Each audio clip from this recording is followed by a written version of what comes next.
going to be sitting in these chairs this morning, and then they came to the support group, and this is where they ended up. So, got to be careful about what I get into. No, they're going to give you a lot of encouragement on coming to the support group. So you'll see that they have all become comfortable talking about their journeys. I'm Nicole. I'm the Vice President of KCIA. And we are going to talk about maintaining sanity in your relationship this morning. I'm so thankful to everyone up here who is willing to be transparent about this journey. If you're sitting in the audience this morning and you're like, I really just want to walk out that door and pretend that I'm not going through this, or if you shed a few tears this morning, just know, completely normal feelings. There's nothing wrong with any of that. So we are hopefully going to give you a lot of information this morning on the emotional aspects, how to support each other, how you can even support a family member if you're not a spouse, how you can talk about adoption maybe without, or other forms of treatment without, taking each other's heads off. So we're just going to kind of jump right in. If you guys think of anything, I'm willing to have them answer questions from the audience too. So just thank you guys so much for coming. We'll get started. We're going to start at the far end. I'm going to let them introduce themselves. They're going to just kind of tell you a little bit about where they are right now in their story, and we'll go from there. I don't think you have to remove it, but that one might not be on. Uh-oh. That's the only one. That's the wireless one. There's a button on it. There's a button push. That's on. Hello? Yep, okay, got it.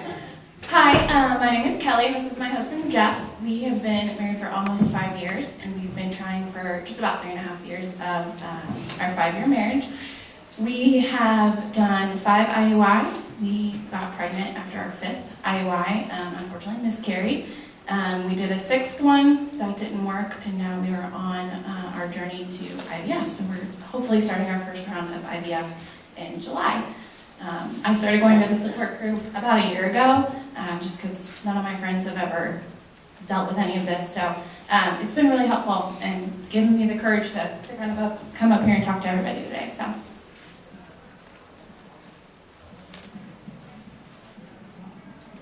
Is this on? Okay. My name is Penny, and this is my wife, Lynette. So we have a little bit different story, as in we don't have the sperm part of trying to conceive. So that's one thing that's different for us. I've been trying to conceive my 2nd child for 11 years. That was amazing. I just looked at my mom's face. So remember, tears are normal. Tears are normal. We're good. That's why we have Kleenexes and water and everything else. So we've gone through several failed IUIs since Lynette and I have been together. And we've gone through IVF, one cycle of IVF, and frozen embryo transfer have not been successful. So we are gearing up to do some further research. We're going to see a reproductive endocrinologist to find out if there's anything immunological that's going on. And then we are also gearing up to do our 2nd round of IVF.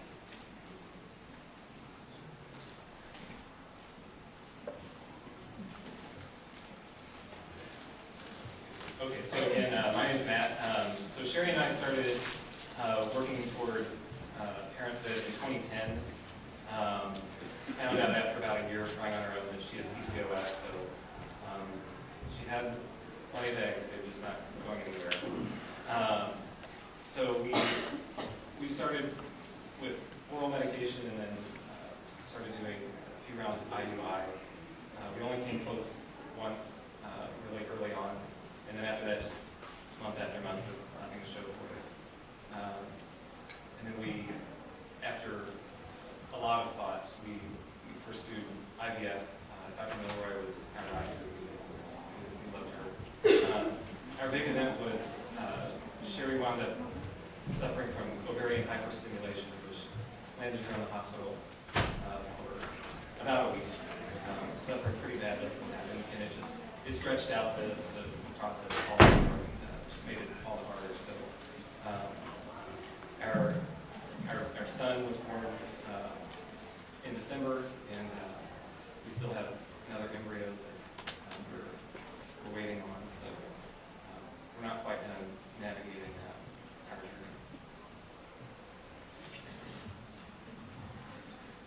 name is Pam, and I'm Erica's mom. And doing everything I can to support my daughter in this journey. Because as a mom, we would fix everything. There's everything, I can do everything for her.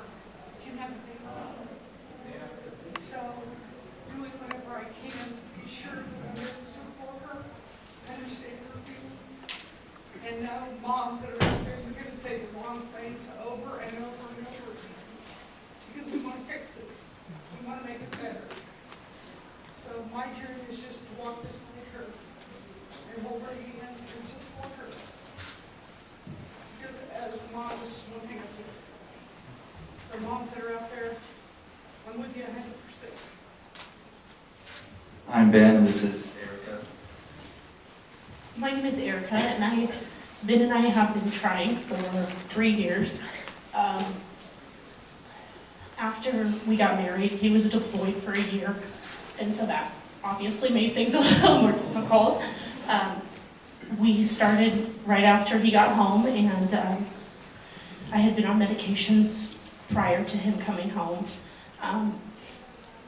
We did a solid year of Clomid, trying to think that would work. We finally got pregnant and lost that baby at 8 weeks. After that, we went to see a reproductive endocrinologist and had our first IUI, and it worked. And we were so excited and had been discharged from the reproductive endocrinologist and thought that was great. Well, at 11 weeks, we didn't have a heartbeat anymore. So they took the baby and tested her, and we found out it was a girl, and she had a chromosomal issue. She had Turner's, and she also had a chromosomal abnormality. It was an inversion on the 10th chromosome, which was not normal. So that caused us to miscarry. And this is number 6 of our IUIs. We've done 6 more since that one that worked. And we did that last Wednesday, so hopefully we're in our 2-week wait, and you guys all know how that is. We'll start testing tomorrow, supposedly. I know, but I can't. I know I'm not supposed to, but you know how that goes. We start as early as we possibly can. But I can't say enough great things about KCIA and how much they've supported us. Ben and I have been going to the support group for a year, and Ben was the one and only man for many, many, many months. But it's very exciting to see all the other husbands supporting. It's hard to go by yourself every single month. And it's great to see the husbands being as supportive as they are. So, and the families. Mom went last time, so that was good. So, I hope you guys get as much out of this as we did last year.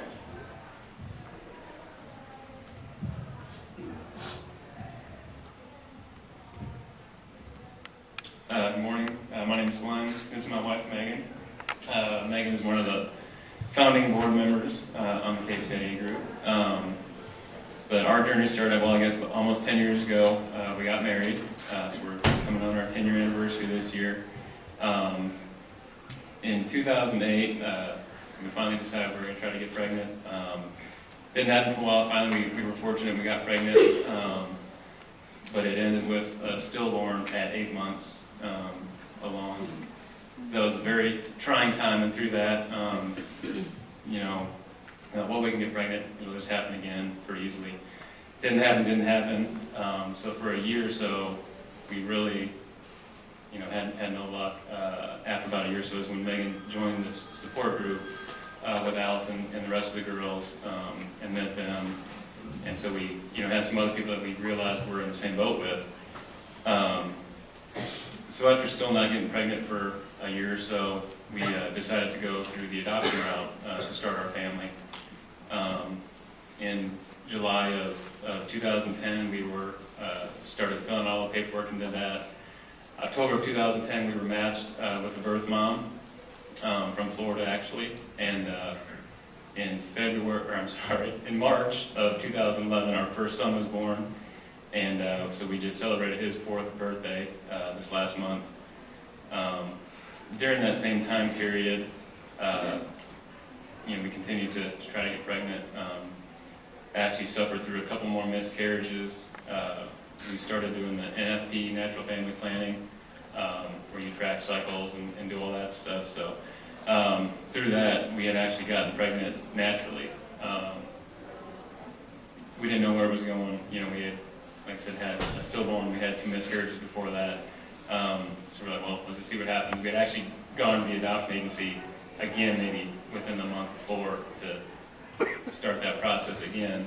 And we were very fortunate that this pregnancy lasted all 9 months. And our second baby was born in April of 2013. So actually, he just celebrated his 2nd birthday this last week. So we've been very blessed through this whole journey. I know I was up here last year talking with the rest of the guys, and the one thing I always wanted after we had that stillborn was I just want it to be 5 years from now, to have this all be over, have our journey be done, and have our family know what we're doing. Well, last year was 5 years, and we have a great family to show for it, 2 healthy baby boys. So I just hope and pray for all you guys that you can hopefully have the same journey and the same outcome that we did, because we've been very blessed, and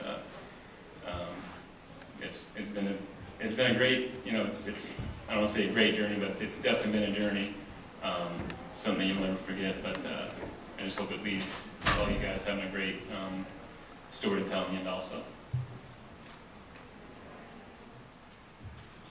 Dang it, everybody up here, I wasn't expecting Glenn to be the one that makes me cry. All right, we're going to start talking about the emotional aspect, since everybody's got tears now anyway, so we may as well go there. One of the hardest things that some of you have probably had to deal with as you realize getting pregnant is not as easy as you'd hoped it would be, or starting a family is not as easy as we'd hoped, is, are you going to tell people? Are you going to just deal with it as a couple and try to keep it in? Are you going to tell your families? Are you going to tell your best friend? Who are you going to tell? Are you going to be an open book? Matt, do you want to talk a little bit about how you guys had that discussion and kind of where you went with that? Yeah, it's it's almost easier to talk to strangers about what you're dealing with than family or people who are closer to you. So for Sherry and I are really actually pretty private people, maybe especially when it comes to our families. So we had some close friends who kind of became our confidants that we felt comfortable with sharing. And that was really liberating, because once we started to open that door after a year and a half kind of going it alone, we actually didn't have to look for a support group, because we already had plenty of people in our circle of acquaintances who were kind of suffering on their own too. So that was pretty incredible. With our families, we'd already been married for 4 years, and early on the hints or the questions didn't bother us because we weren't trying. So we'd be asked by our moms about kids, and we'd kind of shrug it off or whatever. But eventually it got to the point where the hints or the questions became a little bit bothersome. And so we just had to, I think I said to my mother, she was asking something, and I said, things aren't going the way we had planned. You're going to have to be patient. And it was a simple answer, and our families were really good about giving us space. I hope that you all are blessed with families who are understanding. Some of us have harder families to deal with than others. But we really didn't give a whole lot of information to our families until we had to. And in some ways, that was a good thing. In other ways, I kind of wish we had shared more. We told ourselves we were protecting them from disappointment, but really we were saving ourselves from having to explain a lot. Penny and Lynette, you want to share your same question, how to decide who to tell, when to tell? Are you on the same page with that or not? Absolutely not. Yeah, we talked about that, and Penny warned me not to talk to people, and I did not heed her warning. And I was an open book. I'm kind of the eternal optimist, and I get really excited about stuff. So I've talked to a lot of coworkers, and I'm like, yeah, we're trying to get pregnant. And I'm thinking, we spent thousands of dollars. This has got to work. This is totally going to work. And then it kept not working, and people would ask me questions, and I was just like, I don't think I realized how emotional of a process it was. Like, you get really excited, and then you get let down, and you get really excited, and then you get let down. And so I got to the point where she's right. I don't talk to people about it anymore, and probably won't until, I know we're safe in the safe zone. And I don't even know what the safe zone is, so I'm just learning to. Yeah. Now I just look at her and say, okay, when do I talk to people and listen to what she says.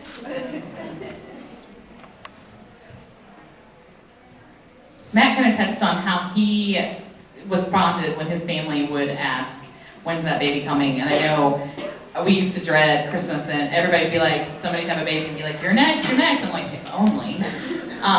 Jeff and Kelly, you want to talk about how you respond when you get that question at family gatherings or parties? Sure. I should probably start this out with, on my mom's side of the family, there are 8 children, so there's a lot of aunts and uncles. And my dad's side of the family, you don't talk to as much, but there's 10. So family gatherings, there are plenty of people around. And kind of like how Matt was talking about, we didn't share that much with everybody, but on the other hand, we have a great support system, we have great parents.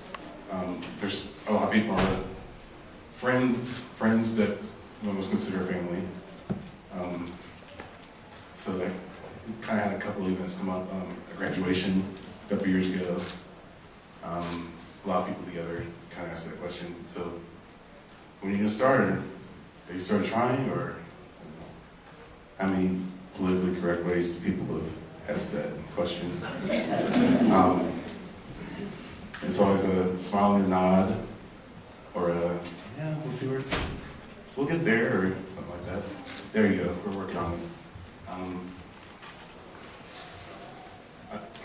I think that's the biggest thing. You want to share such a happy moment with so many people that have helped you along the way, and just like Matt said to you about the whole, you don't want to disappoint people. I think that's almost how I felt too. I didn't want to. People that have those levels of emotions, we're trying to keep them maybe just to us, or not to me, people around us. So.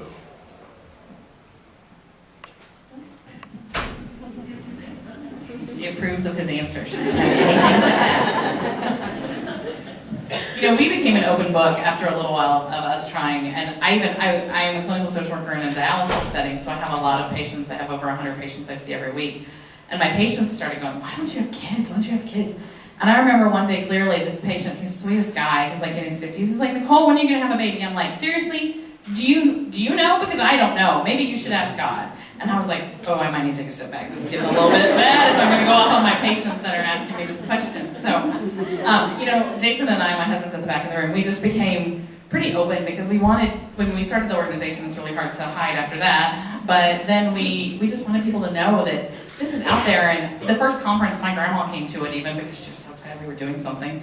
And she was like, oh my gosh, I thought you were like the only person, and there was this whole room full of people that were going through the same thing. So we just try to do education, and they say 1 in 8, but like somebody else up here said, it's amazing when you start being open about it, how many couples you find that are in your social circle who have either been through it or who are going through it and just haven't talked about it. So just one other side, I was at a bagel shop this last week, had my t-shirt on, and 2 of the girls working in there were struggling with infertility, read this, and it was like we instantly had this huge conversation. So it's hard to tell, but also it kind of opens up doors when you tell too. So it's a very personal decision. Everybody has to make that on their own, but always feel comfortable doing what's right for you and your family.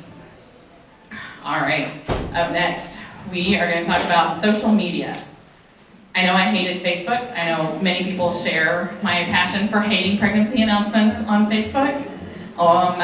So we're going to let Ben and Erica talk about how they support each other when those announcements come out, how they've dealt with the social media influx this day and age. Well, you know it's a bad sign when you get more pregnancy announcements than Candy Crush requests.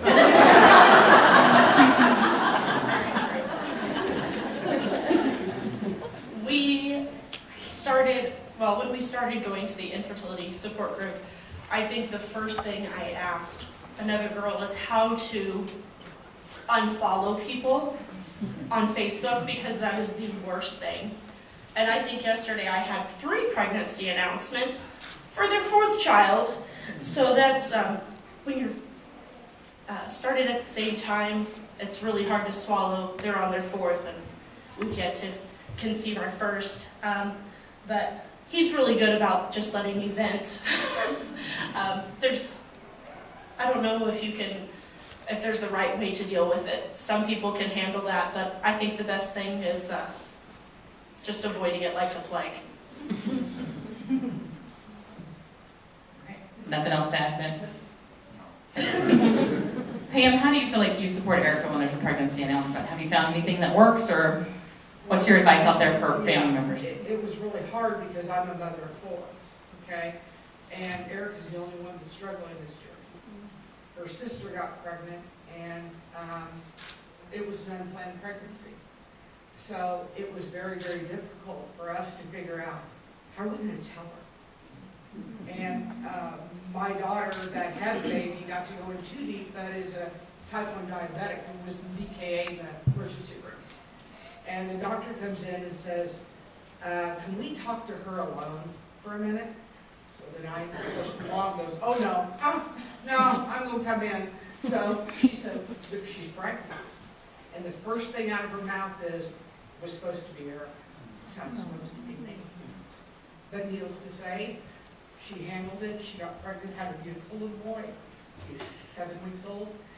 But trying to figure out how we're going to tell Erica was something that we spent hours and hours and hours on. And it was really hard for everybody in the family, because everybody knew but Erica.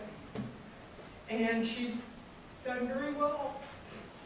She got a lot of calls when that happened too, when they found out she was pregnant. You know, are you okay? So there was a lot of support from people that they did have a clue, even though they didn't.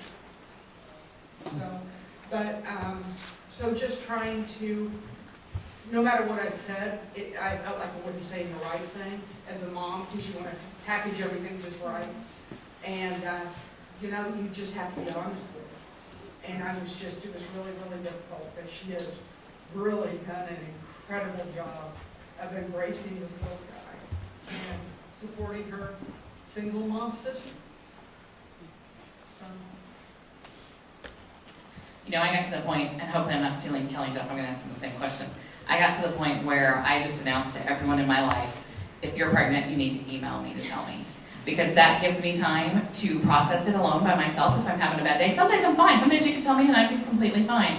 Other days, I'm going to break down and cry at your news, and I'm going to be ready to rant and rave.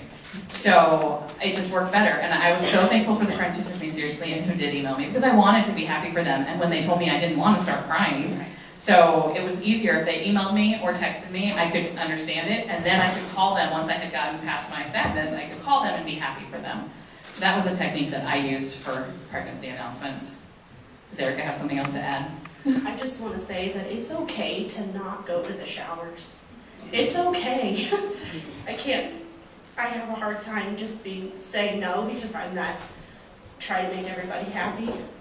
But along with this is like, I'm a very open book. I tell everybody my story. So if you don't have a clue that I'm having a hard time coming to your shower, or just,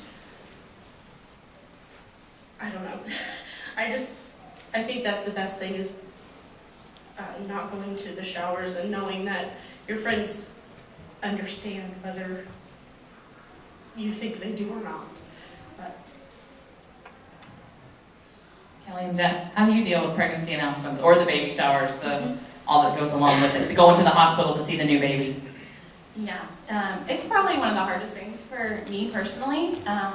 You know, I just kind of get jealous. I mean, I'm sure everybody gets that way, but I'm just jealous that people are getting to start their families faster than we are, or they're not having to go through this journey. So I don't think it's a bad thing to be jealous. I'm very, very happy for everybody that is expanding upon their family. I wish everybody the best, but it's just kind of that instant kind of jealous rage, rant stuff, and say some cuss words, and then I'll be like, it's fine, you're fine. So I think that's the hardest part. I have been really open with people at work and family and friends about our journey, and I think that's really helped. I just had a coworker who knows our story. She called me personally before telling anybody else at work about the fact that she was pregnant. She's only been trying for 3 months, and she thought it was the longest time on the entire planet, which we'll deal with that later. But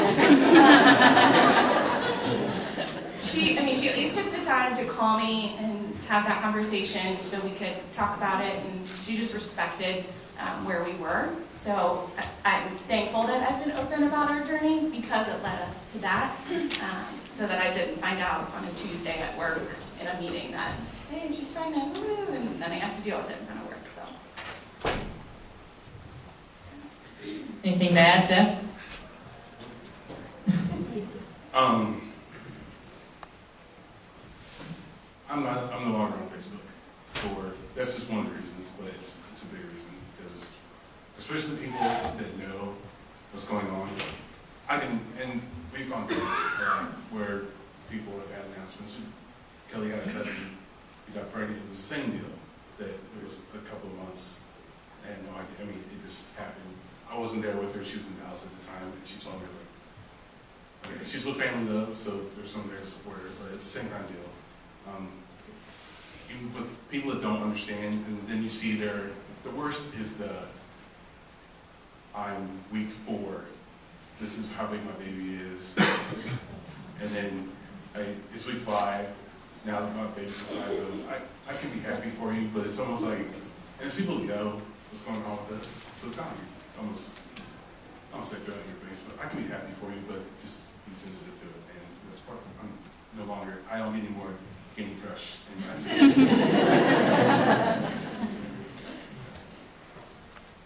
So the ultimate goal for everybody is to build a family. Unfortunately, on the majority of the journeys that I hear, it's very rare that there's not some heartache along the way, whether it's a failed treatment, being told a biological child is probably not going to happen, problems with adoption, just being really, really sad when you realize that month was not the month. So we're going to talk about that a little bit. Penny and Lynette, you willing to share about some of your treatments that haven't worked, how you've dealt with it and supported? So when I was trying to conceive my son, who is 13, we tried for 13 months to conceive him, and on the very last month of trying to conceive him, I had given up and gave my 2 weeks notice at work, and we were going to move to Florida, and I was going to the tanning bed every day, and in the 2 week wait. So it hadn't worked before, it wasn't going to work this time. And finally got him. But I mean, it's hard because your family does want it for you, and they ask questions, and is it this month? And so got to the point where you tell them you're done, you're not trying anymore. But then after I had him, tried for about 2 years with the same donor, and was unsuccessful at that. So I had given up again. Ended up moving to the city, had gone through a couple of IUIs that were failed, and doing that by myself. So I didn't really have anybody to support me when that failed. So I've learned to cope with it on my own. So I have a really hard time accepting any kind of support from anybody, and Lynette can attest to that. She has her moment to talk.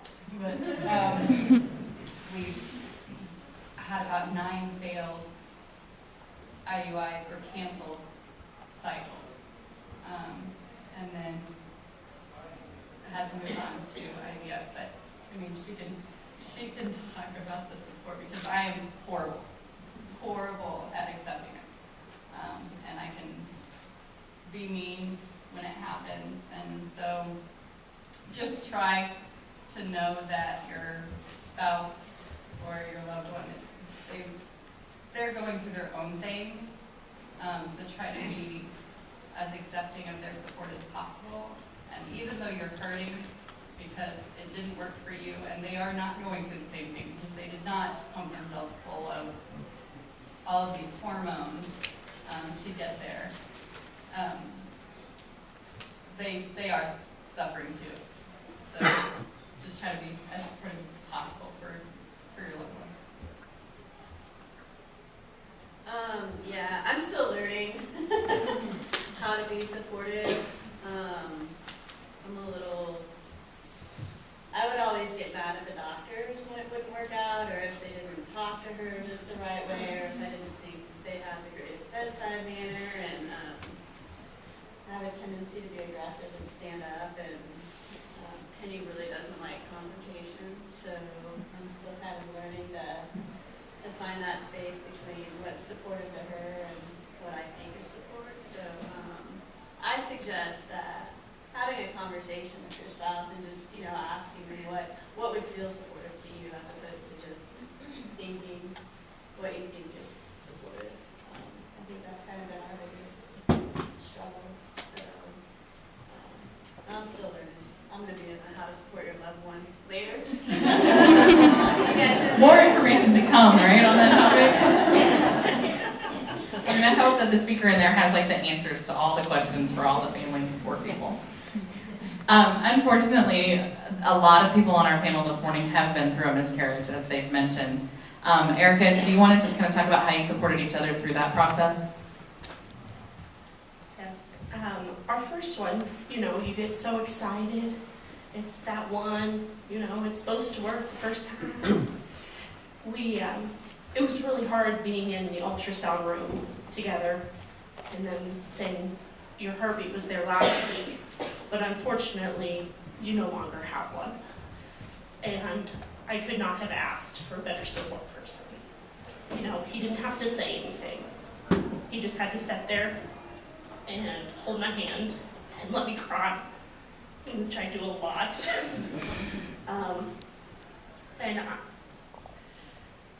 It doesn't take words. It just being there and sitting next to me and letting me cry, and for my mom's sake, she just sat there and did the same. I don't think words can make anything better, just to know that you're there and you're listening and that you really do care. The second one was a little more difficult because we were further along and we were almost to that spot where the safe zone is. And once again, going into that ultrasound room to hear our wonderful baby's heartbeat and not having it was quite difficult. So, I don't know. I think we didn't share the first one as much, but getting so close to the safe zone, we thought it was pretty close to share. And my family has known every procedure, everything we have done. And that's also hard to listen to. Did it work this time? And to be able to tell them, yes, it did. It did work.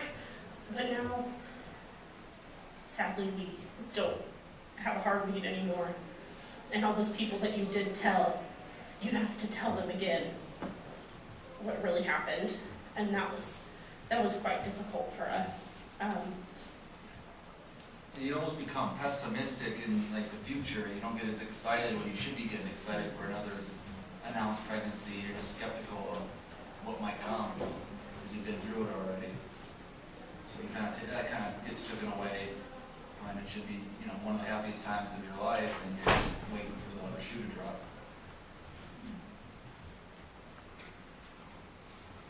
Well, I said all the wrong things for a long time. God works in mysterious ways. Everything happens for a reason. I did all of that, and because that's what I thought I was supposed to say, right? Really, what I was supposed to say was nothing. I was supposed to just listen to what she needed, got what I needed to say to make myself feel better.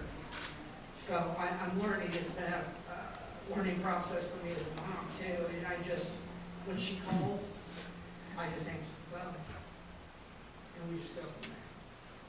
I no longer feel like I have to say something to make it all okay. I can just listen to what she has to say, and I let her take the lead. Mostly the last 9 months with her sister being pregnant, it was hard. Conversations were tough. That's where everything led. So those moms that are out here that want to make everything okay, just listen to them, whether it's your son or whether it's your daughter. You don't know how they're feeling that day, and those of us that never struggled with that, we don't have a point of reference. But as just being their best friend and listening to how they want their journey to go and be supportive of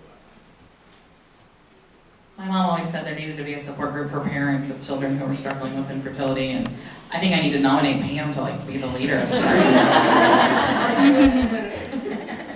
Kelly and Jeff, do you want to talk just a little bit about your experience and what got you through it?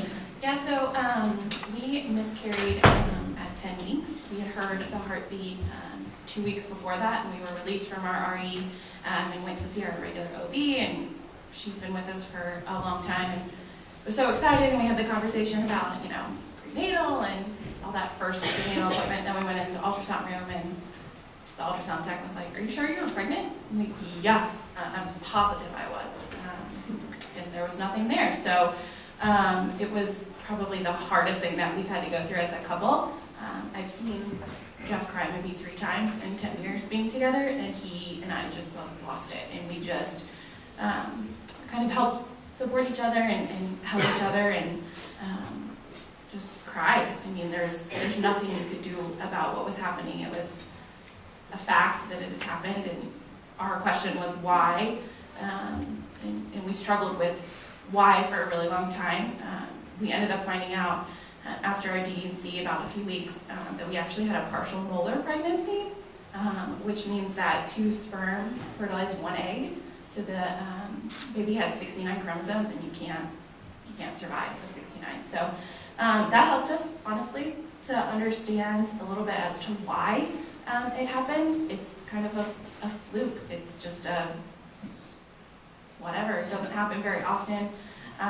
Didn't make it any easier, but it at least helped us to understand that it wasn't us. It wasn't something that we did. It was just a biological thing that happened. The hardest part about our miscarriage is that once we found out it was a partial molar, we had to wait for 6 months before we could do anything because of the molar stuff, or whatever you want to call it, is in the uterus. It needs time to dissolve, and the only way you can check to make sure that it's gone is by doing your HCG shots or blood draws.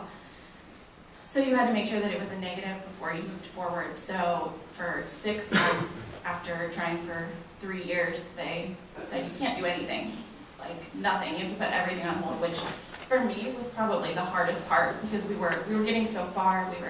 We were somewhat successful. So supporting each other through 6 months of not being able to do anything and just kind of being us again. Was kind of a blessing in disguise because it honestly made us a little bit stronger, that we kind of put it on the back burner for a little bit and got back to us for a little bit. Good advice. We're going to move on to a topic that's near and dear to my heart, adoption. Megan and Glenn are going to talk about some of the fears. When people consider adoption, there's a lot of questions that come up, there's a lot of fears. We're going to let Glenn and Megan talk about some of that, and maybe talk a little bit too about if you guys are on the same page to start with, and how you got to the same page, obviously, since you now have the same. Yeah, anyone that's gone through adoption, there's always fears that you go through. Are the birth parents going to change their mind? Was probably one of the biggest fears that we had. You never knew what they were thinking. It's kind of one of those things where you're not in control of the situation. You're at their will. But in the end, for us, we had a very good experience going through that. But another one of the fears that we had too was, with the health of the baby. again, you're not in control of the pregnancy. You're watching this birth mom. You know, our birth mom was in Florida. You're not there watching her. She could be out doing whatever. You know, smoking, drinking, drugs. You hear all these, you know, horror stories about those things that obviously, you know, as you know, the parents in the end, you're like, you want a healthy baby. And if we were pregnant, you'd be doing everything you could to maintain that pregnancy, to make sure you had a healthy baby and you were healthy, and you're not in control of that situation, so it's hard to do. But again, you know, looking back at it after going through the situation, our birth mom was great, the birth father was great. We had a great situation. It had a great outcome, and you have those fears. I don't think there's any way of not having those fears. There's some other fear that you're going to have. But even when you're pregnant yourself, you still have some sort of fear going through your mind. So, My biggest fear in adoption, my mind works financially, so all I could think about was the expense of it, and you know, what if the birth mother did back out and had all this money that we had already paid, so that was my biggest fear. But again, you know, it's just something, whether you're, you know, pregnant and having the baby on your own or going through adoption, there's always those what ifs and those fears. So I don't think, you know, in the end, there's really no difference as far as the fears, but that my biggest fear was, how much money are we going to be out? And then as far as being on the same page in regards to the adoption, I always kind of had wanted to adopt as long as I could remember. You know, being a young child, I would see babies and always say, I want to adopt a baby when I'm older. And so that was always something that was in my heart. I never knew that I would, you know, be going through an infertility and you know, have that as an option at that time. But Glenn was on a complete different page than me. I had different thoughts. You know, I never thought about adoption. I always wanted my own child. You know, you wanted the physical characteristics, you wanted to pass on your genetics to that child. You wanted to see that resemblance. You know, we hear in-laws and friends talk about, oh, the baby looks like so-and-so, the mom, the dad, and these things. And it's like, well, we wouldn't have that, we're going to adopt a child. But, you know, starting the process, I said, okay, we'll go through it because I know it's something she really wanted to do. And in the end, it is all about starting a family, you know, no matter how that is. It's about being a parent, not necessarily being pregnant. So I always wanted to talk to someone that had adopted and said, there's no difference between an adopted child and the love you feel for that child versus a biological child. And I finally was able to talk to one of my coworkers, and you know, they had a great experience with us. I said, all right, let's start the process. By the time the baby comes, I'm going to be there. I know I will. So during that whole process, like I said, you want these physical characteristics, but you realize, like I said, being a parent is what ultimately you want to be. And having our adopted child now, you realize there's so much more than just the genetics that you pass on to that child. The personalities, the attitudes, their likes, their dislikes. Our adopted child is so observant, just like his mother is. And you know, we pass those things on to our children too, not just, like I said, the genetic thing. And I can definitely vouch, you know, for having a biological child and an adopted child. There's the love that we feel for each other. There's absolutely no difference at all. You know, and we've actually talked to a few couples that were going to adopt. You know, like I said, all I want to do is talk to that couple that says it's going to be great. And we are so that couple now that I wanted to talk to. That, you know, if anyone's out there and wants to talk about adoption and how great it can be, and put those fears to rest, you know, we'll be the first ones to say we don't feel a difference at all. And I'm sure Nicole and Jason can vouch for that too, being in a similar situation. So. We are an adopted parent, saying we have an almost 4-year-old, just like Megan and Glenn, and we have a just turned 2-year-old, like Megan and Glenn. There's a biological child. One quick thing that I always try to say is, just like he mentioned, you always say you never know what you're going to get. What's birth mom doing? What's going to be wrong with this baby when we get it? We adopted our first, and birth mom smoked during her whole pregnancy. We knew that. We were okay with that. Birth mom was a little bit unstable, so we didn't know kind of what we would be getting there. And I worried the whole time, like, is he going to be okay? Is he going to develop right? Is everything going to be okay? And then I suddenly got pregnant when he was a year old, and did everything. Didn't color my hair, didn't eat lunch meat, didn't drink his caffeine, didn't do anything. My 4-year-old so far has been healthy as I'll get out. My little 2-year-old was born with a heart defect. So I always try to give that example, not that I wanted my youngest to be born with a heart defect, but I always try to give that example that you don't know what you're going to get no matter how your child comes to you. So using that as a reason to not think about adoption is not an issue in my opinion. All right, we're getting close to wrapping up, but the big topic is maintaining the sanity in your relationship. So we're just gonna go down we're gonna let Matt start, and then we're gonna go around, let everybody talk about kind of let's say the top thing that you have done to support each other or maintain your top tip. The very top thing.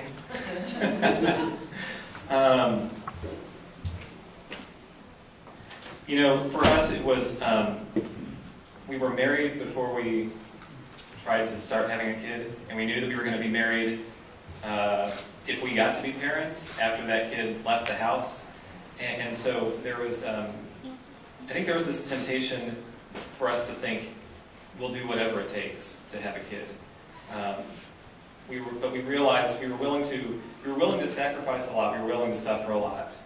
But we weren't willing to sacrifice our marriage. Our marriage was the most important thing in our lives, and if we got to be parents, it would be our most important asset in parenting. So there were several things that, for us, we just tried to maintain some kind of normalcy. Our marriage was under attack from this thing, it felt like. And so we tried to keep on being a married couple. Travel's really important to us, so we still made travel plans in the summer. Sherry has a passion for cooking and baking, so she enrolled in some classes at the Kansas City Art Institute. We supported each other, kind of protected each other from outside comments. The thing is that infertility just isn't in our cultural vocabulary. That's why you get so many inappropriate questions and comments. And so we just kind of shielded each other from that and protected each other. And to give you an example, this is like the worst example, but a few months ago I was at an author's event, and there were several of us, and we're at one of the libraries, and we each have a table, and so I'm set up with my book, and the very first woman who approached my table, she had a kid, probably 3 or 4 years old, like hanging on her leg. And she didn't look very happy, and incidentally. And she asked what it was about, and I said, well, it's about journeying through infertility. And she kind of scoffed, like, and she said, I wish I was infertile. And I waited. I had one of the other collaborators with me, and we were just both like waiting for her to realize what she had said, and there was no hint of self-awareness or irony in her voice. And that's what you get when infertility is a taboo. People don't know that that's inappropriate, or that the other questions are not helpful. And it's going to keep being a taboo as long as we're ashamed of it. So it became really healthy for us to start to think of ourselves as ambassadors for this thing, or advocates, and say, we're not ashamed of this. It's not her issue. Guys, I'm really glad there's so many of you here. If your wife is the medical patient, it's not her issue, it's a couple's issue. And there were so many times when I had to be humbled as a husband about all the things I was doing wrong. I was kind of backing out of this part of our lives because I felt it getting kind of out of control, and I would kind of retreat to the other parts of my life that I felt I had more control over. And I just had to be convicted of that and come back to her and let her know in a very conscious way that I didn't regret marrying her, that however this turned out, it was going to be okay. She still had value to me, whether she was the mother of my children or not. We also worked really hard to maintain intimacy. Isn't it funny how like this thing like cuts like right at the very core of your marriage? You'd think that under doctor's orders, I tell you what, it did wonders for us to have a weekly appointment that was not procreative, just recreational, carnal sex.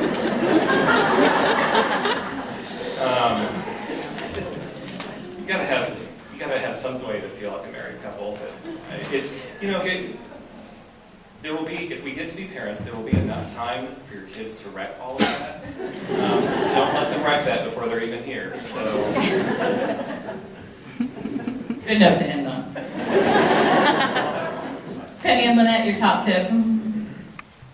So what we are doing is we each go to counseling for ourselves to deal with how it's affecting us each individually. And then we also see a couples counselor so that that can help, because it takes its toll on your relationship. And they're, like with me, because this is one of the things that I struggle with, is because I did it by myself, and so I didn't have a support person there, and so with her trying to be supportive, makes me angry, because I did it by myself, and so I feel like I don't need somebody to support me. And so that's what I need to work on, is allowing for her to be my support. So that's what we do. Kelly and Deb? Sorry. So we really have stepped up our communication with each other. We kind of hold things back. So I don't want to say something to upset him. He doesn't want to say something to upset me. That's all it was before all of this started.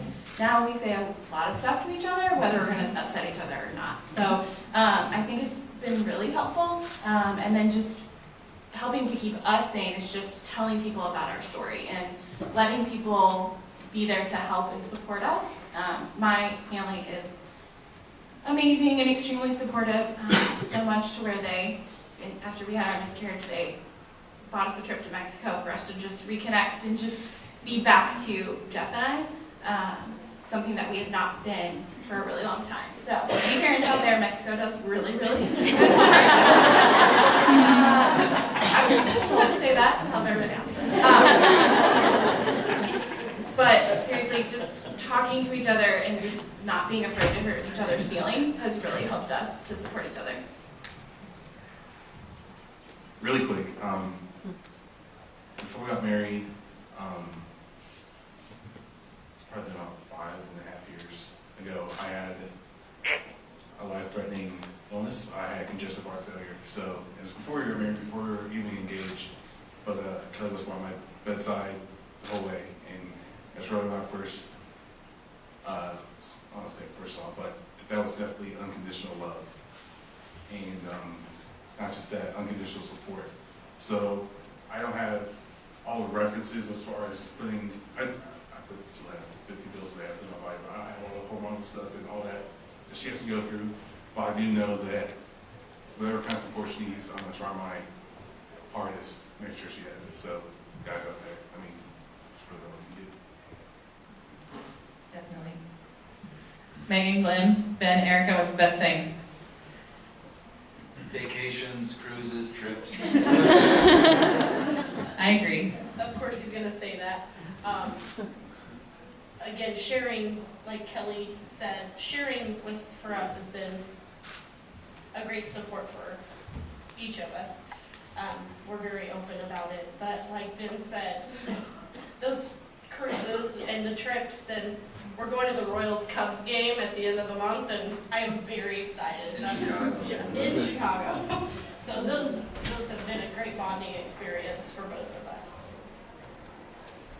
Yeah, I think just a lot of the same things that you've already heard, but one thing is, I think you already hit on it, but don't blame each other. It's not one person's fault. It's a couple's thing that you gotta go through.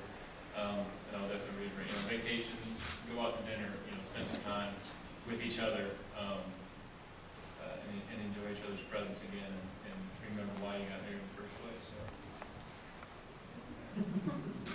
So. All right. Thank you guys so much for sharing this morning and being open and honest with everybody to let everybody know kind of where you guys are. If you connected with